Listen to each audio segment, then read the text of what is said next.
SBI रे गोटे बहुत बढ़िया एफडी स्कीम रही समस्त जो इन्वेस्टमेंट करती तो आपण मैंने भी एथिरे इन्वेस्ट करके सबुठारु भल रिटर्न पाई परिबे।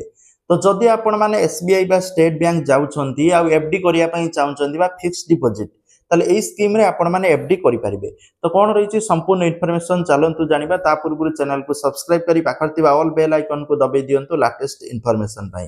तो देखंतु एसबीआई अमृत वृष्टि योजना जोड़ा 444 दिन पर्यंत आपन को फिक्स डिपॉजिट मारिबार अछि। एथिरे आपन को वर्तमान जो इंटरेस्ट मिलुची 6.45% इंटरेस्ट मिलिबो एनुअली। ठीक अछि। जदि आपण माने सीनियर सिटीजन माने आपनकर बयस 80 वर्ष रो अधिक हे गलानी ताला आपन को 7.05% इंटरेस्ट आपन को मिलिबो। आपन को माने सीनियर सिटीजन को 0.50% अधिक इंटरेस्ट एटी दिया जाउची। ठीक अछि।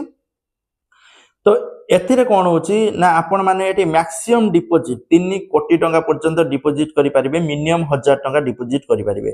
तो आपण को इच्छा आपण माने जते पैसा डिपॉजिट करि पाले एफडी रो। ठीक अछि। आपण माने मझिरु चाले को भांगी परिबे कोनोसी प्रॉब्लम नै कि जति सुत मिलदियो सति मिलिबो। ठीक अछि।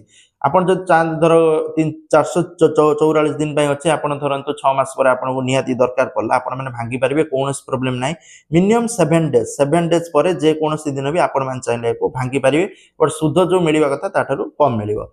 ता सहित लोन ओवरड्राफ्ट आपण मान चाहिले या बेस रे जो एफडी बेस रे आपण मान लोन नै परिबे ओवरड्राफ्ट पैसा मध्ये नै परिबे। धरंतु आपणकर 5 लाख टंका रे एफडी मारचंती तो आपण मान 4 लाख टंका पर्यंत आपण मान एते लोन नै परिबे ओवरड्राफ्ट नै परिबे खर्च पई ता दर भी इंटरेस्ट देबे। ठीक अछि। तो आपण मान चाहि कि एसबीआई रे चाहि कि एते अकाउंट खोली परिबे कोनोसी प्रॉब्लम नै। ठीक अछि। जदि आपणकर एसबीआई जीवार नै ऑनलाइन माध्यम रे भी एते आपण माने एफडी करि परिबे। आपणकर जदि यानो एप्लीकेशन अछि आपण माने घरे बसी कि निज मोबाइल माध्यम रे मध्ये एते आरडी खोली परिबे। प्राय तो लोक एते खोलुचंती आपण मानको जदि आईडिया नै आपण मान जतेबेले बैंक जाउतंती कहबे अमृत बिष्टि रे पैसा रखिबार अछि कारण एथिरे सबुठार अधिक सुध मिलि थाए। तो एटा जानंतु एफडी रो एटा अछि बढ़िया स्कीम समस्त जानिबा निहाती दरकार। तो वीडियो शेयर करिवे लाइक करिवे। जय जगन्नाथ।